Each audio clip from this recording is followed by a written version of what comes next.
Sir நீங்க சொன்னீங்க, ஒவ்வொருத்தரா தேடி போய் நான் படிச்சேன். ஒரு 30 வருஷ அனுபவம் இருக்கு. எத்தனையோ ஜாதகம்லாம் பார்த்துருக்கீங்க.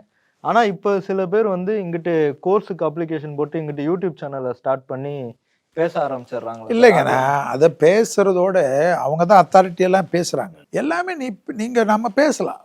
நான் தான் சொல்றேன்ல, நான் தான் சூப்பர் ஸ்டார், அதாவது ஜோதிட சக்கரவர்த்தி, ஜோதிடத்தின் சாம்பராட்டு எல்லாம் போட்டுக்கலாம், தப்பு கிடையாது.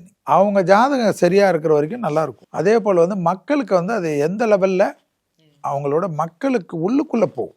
இதெல்லாம் வந்து ஜோதிடம் எப்படின்னா, ஜோதிடமும் டாக்டரும் மருத்துவனும் ஒரே தெருவில் அவ்வளோ மருத்துவர் இருப்பாங்க. ஆனால் ஒரு மருத்துவர்கிட்ட மட்டும் அவ்வளோ கூட்டம் இருக்கும். ஏன்னா இதெல்லாம் வந்து மனது சம்மந்தப்பட்டது, உணர்வு சம்மந்தப்பட்டது. மருத்துவர் ஒரு அப்பாவாக, ஒரு அம்மாவாவோ, ஒரு தங்கச்சியாவோ, அவங்க அந்த அந்த மருத்துவர் ஃபோன் கிடைக்கலனாவே ஒரு உடம்பு சரியில்லைன்னா பதட்டம் வந்துடும். அதே போல தான் ஜோதிடம். இவர் சொல்றது கைராசின்றார். கைராசினா என்கிட்ட நல்லா இருக்கு கை, நான் ராசின்ட்டு மெடிக்கல் படிப்பு படிக்காமல் வர முடியாது. அதனால ப்ராக்டிஸ்ன்றதோட அந்த ஆசீர்வாதம், அந்த ஆசீர்வாதம் தான் பூர்வ புண்ணியஸ்தான், அந்த பிதர்ஸ்தான், 10ஆம் இடம் ஜீவனஸ்தான், ஜோதிடனுக்கு வாக்குப்பளி, இதெல்லாம் இருக்கணும்.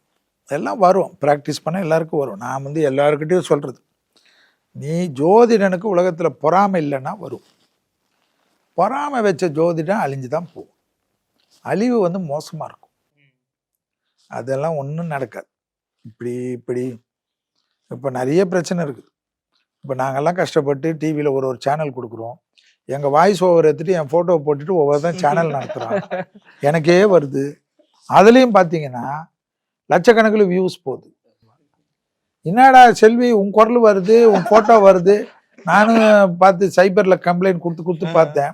அப்புறம் விட்டுட்டேன், ஏதோ பொழைச்சி போன்னு விட்டுட்டேன். வேற என்ன பண்ண முடியும்?